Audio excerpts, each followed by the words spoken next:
Hey everyone, I am Swati Vishwakarma और आज हम मेकिंग ऑफ इंडियन कॉन्स्टिट्यूशन देखेंगे।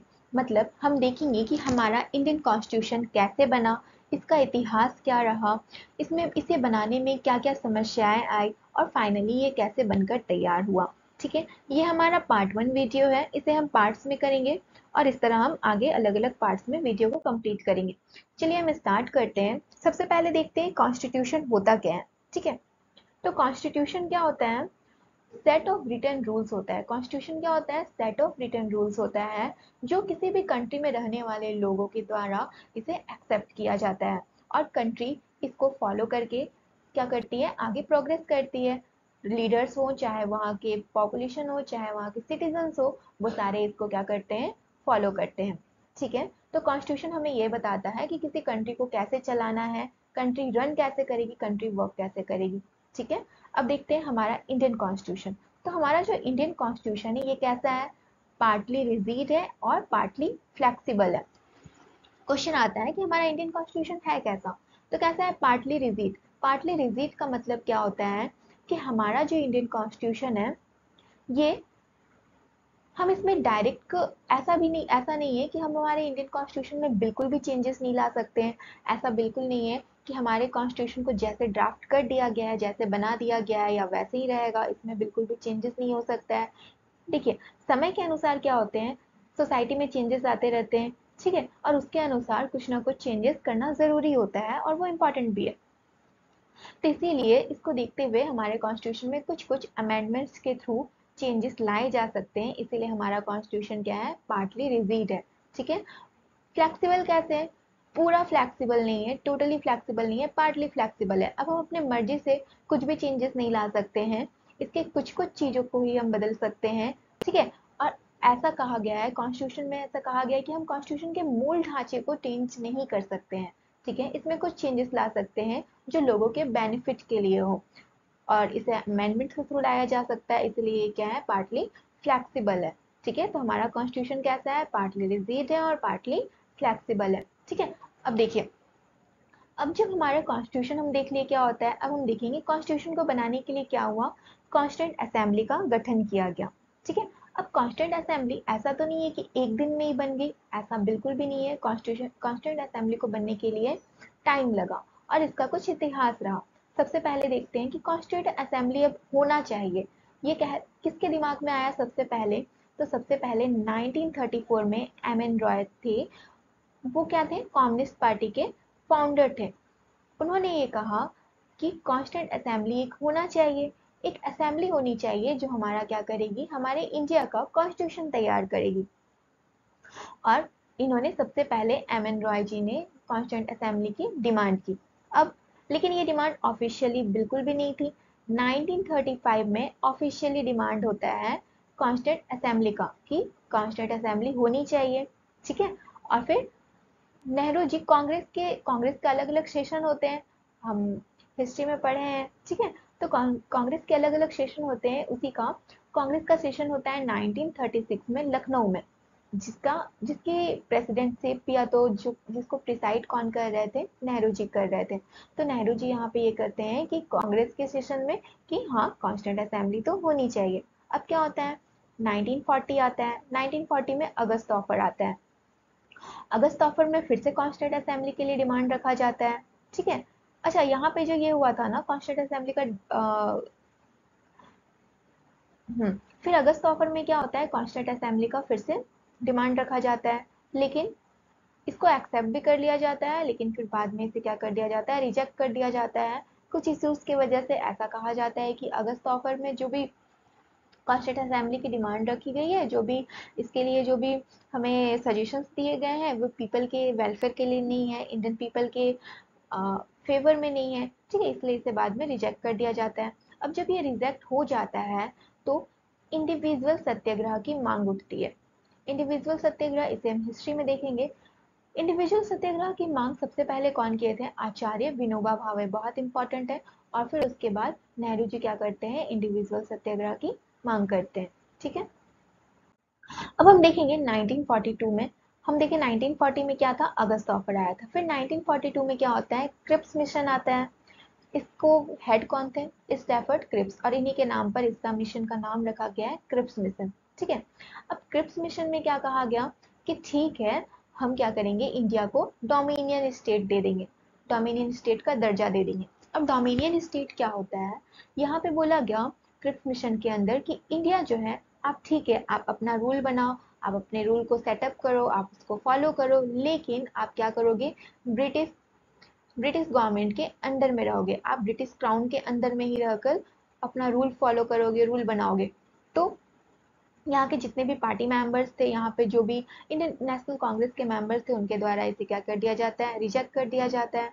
अब वो बोलते हैं कि नहीं, डोमिनियन स्टेट की मांग तो हम पहले कर रहे थे, लेकिन अब इतने समय बाद आप ये कह रहे हैं कि हमें डोमिनियन स्टेटस का दर्जा दिया जाएगा, तो ये तो हमें बिल्कुल भी मान्य नहीं है। हमें अब क्या चाहिए, पूरा इंडिपेंडेंट इंडिया चाहिए। और इसीलिए ये क्या करते हैं, क्रिप्स मिशन की मांग को रिजेक्ट कर देते हैं। ठीक है, और इसके अगेंस्ट में, अब क्रिप्स मिशन के अगेंस्ट में फिर क्या होता है, क्विट इंडिया मूवमेंट स्टार्ट किया जाता है। और फिर ये तो हो गया, ये भी क्या हो गया, क्रिप्स मिशन भी फेल हो गया अब यहाँ पे। अब 1946 में क्या आता है, फिर से कैबिनेट मिशन प्लान आता है। क्या आता है, कैबिनेट मिशन प्लान। और यहाँ पे कॉन्स्टिट्यूंट असेंबली फॉर्म होती है नवंबर 1946 में। ठीक है, तो कॉन्स्टिट्यूंट असेंबली का फॉर्मेशन कब होता है, नवंबर 1946 में होता है। अब देखिए, अब यहाँ पे हम क्या देखेंगे, अब जब हमारा कॉन्स्टिट्यूशन, अब हमारा ये डिसाइड हो गया कि कॉन्स्टिट्यूंट असेंबली बनेगा, तो अब यहाँ पे बोला गया कि क्या क्या प्रोविजंस थे। अब कॉन्स्टिट्यूंट असेंबली में अब क्या क्या होगा, तो कॉन्स्टिट्यूंट असेंबली में ये बोला गया कि हमारे टोटल जो सीट है, टोटल जो स्ट्रेंथ है, वो कॉन्स्टिट्यूंट असेंबली की कितनी होगी, 389 सीट्स होगी। ठीक है, मतलब 389 जगह से पॉपुलेशन जो पीपल है वो क्या होंगे, चुन करके आएंगे, उन जगह के रिप्रेजेंटेटिव पार्टिसिपेट करेंगे।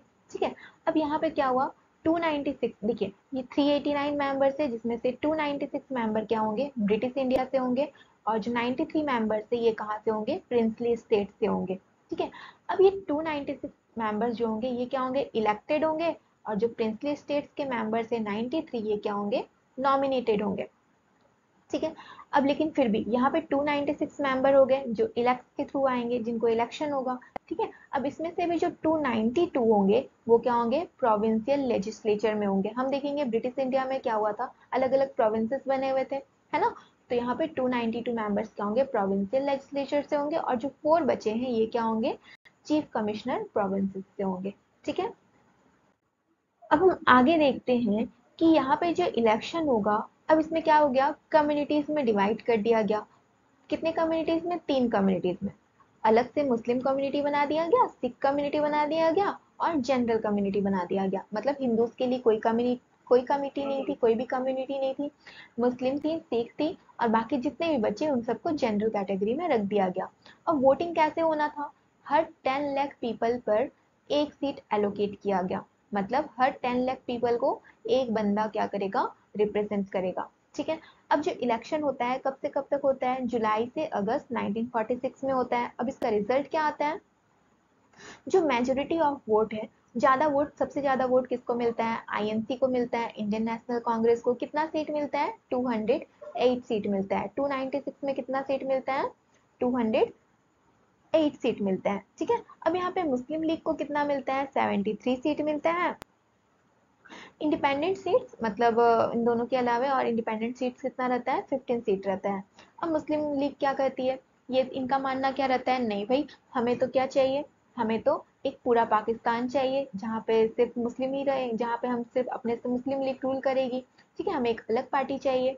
तो यहाँ पे क्या होता है, बॉयकॉट हो जाता है मुस्लिम लीग का, और उसके बाद कितने टोटल जितने सीट थे ना, उसमें से अब कितने सीट बच जाते हैं, 299 सीट बच जाते हैं टोटल मिला करके। जो इलेक्शन के थ्रू आए थे और जो नॉमिनेशन के थ्रू आए थे, उन सबसे मिला करके अब कितने बच जाते हैं, 299 सीट्स बच जाते हैं। ठीक है, अब देखिए, अब यहाँ पे मुस्लिम लीग तो हो गई बाहर। अब कौन बचा है यहाँ पे, आईएनसी के मेंबर बचे। अब इनकी फर्स्ट मीटिंग होती है। अब इनकी मीटिंग होती है कॉन्स्टिट्यूशन को ड्राफ्ट करने के लिए। तो फर्स्ट मीटिंग कब होती है, 9 दिसंबर 1946 को होती है। अब इसमें कितने मेंबर पार्टिसिपेट करते हैं, 211 मेंबर्स क्या करते हैं, पार्टिसिपेट करते हैं। फिर क्या होता है, 13 दिसंबर 1946 को ऑब्जेक्टिव रिजोल्यूशन मूव किया जाता है। अब ऑब्जेक्टिव रिजोल्यूशन कौन पास करते हैं, कौन लाते हैं, तो नेहरू जी लाते हैं। ठीक है, अब ये ऑब्जेक्टिव रिजोल्यूशन में क्या बोला गया कि हमारा कॉन्स्टिट्यूशन जो बन करके तैयार होगा वो कैसा होगा, कैसा उसका क्या क्या उसमें रहेंगे, क्या क्या उसके फीचर्स रहेंगे, इन सब के बारे में ऑब्जेक्टिव रिजोल्यूशन में कहा गया। अब 22 दिसंबर 1947 को क्या होता है, ऑब्जेक्टिव रिजोल्यूशन को अडॉप्ट कर लिया जाता है। देखिए, ऑब्जेक्टिव रिजोल्यूशन को मूव कब किया गया था, मतलब लाया कब गया था, कब लाया गया था, 13 दिसंबर 1946 को लाया गया था।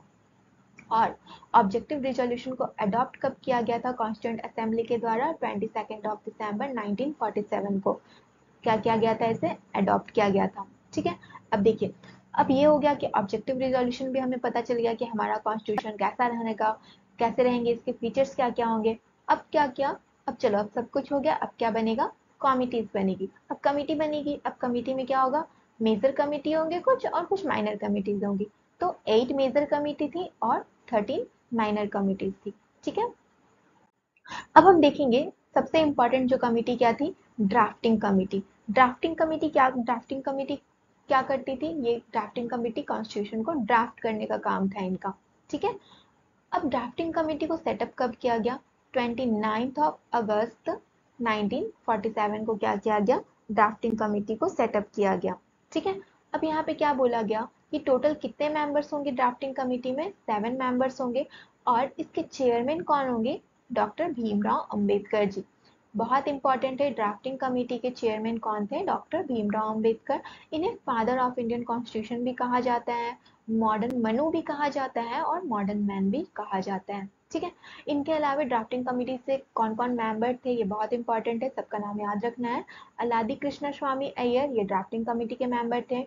एन गोपाल स्वामी अयंगर, आप क्योंकि ऑप्शन में आते हैं, क्वेश्चन में ऑप्शन में टिक करना रहता है, तो आप पूरा नाम आप याद नहीं रखें तो आप आधा भी याद रख सकते हैं, जैसे अय्यर जी, अयंगर जी। ठीक है, मोहम्मद सादतुल्लाह, फिर बीएल मित्तल। बीएल मित्तल को हालांकि बाद में रिप्लेस कर दिया गया था और एन माधव राव इनके जगह पे इनको रिप्लेस करके आए थे। फिर डीपी खेतान, इनको रिप्लेस करके कृष्णामाचारी जी आए थे और फिर के एम मुंशी। ठीक है, याद रखना है कौन कौन से मेंबर थे, टोटल 7 मेंबर्स थे। चेयरमैन थे डॉक्टर भीमराव अंबेडकर और बाकी मेंबर्स थे Alladi Krishna Swami Ayyar, N Gopal Swami Ayyangar, Mohammad Saadullah, B L Mittal, DP Khaitan और के एम मुंशी। ठीक है, ये भी याद रखिएगा कि इनको किनको किसने रिप्लेस किया था।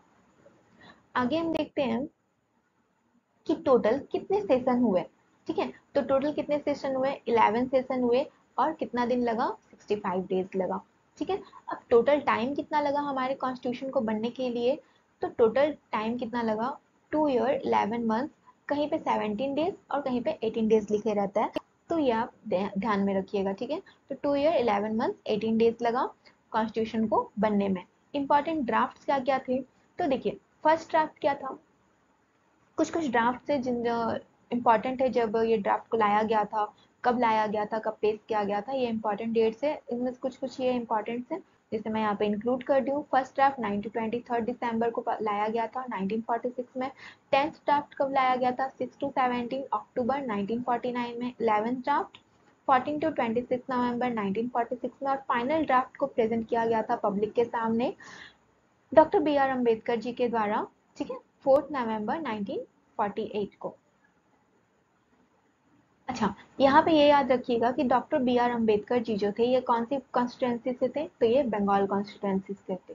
ठीक है, आगे हम देखेंगे जो फाइनल ड्राफ्ट था इसको कब अडॉप्ट किया गया था, 26 नवंबर 1949 को। और इसीलिए 26 नवंबर को हम क्या बनाते हैं, कॉन्स्टिट्यूशन डे सेलिब्रेट किया जाता है।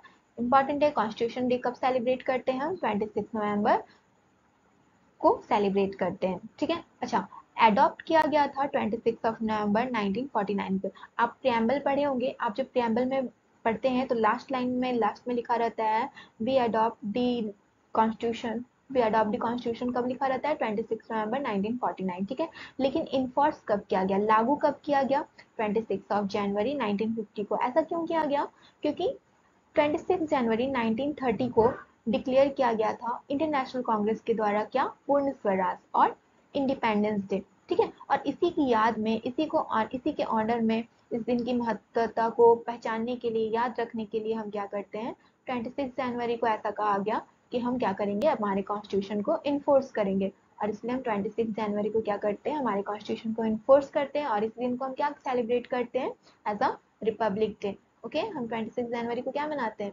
रिपब्लिक डे, है ना। I hope it is clear. तो हम बाकी के नेक्स्ट वीडियो को हम अगले पार्ट में करेंगे। आई होप आपको समझ में आया होगा। Thank you.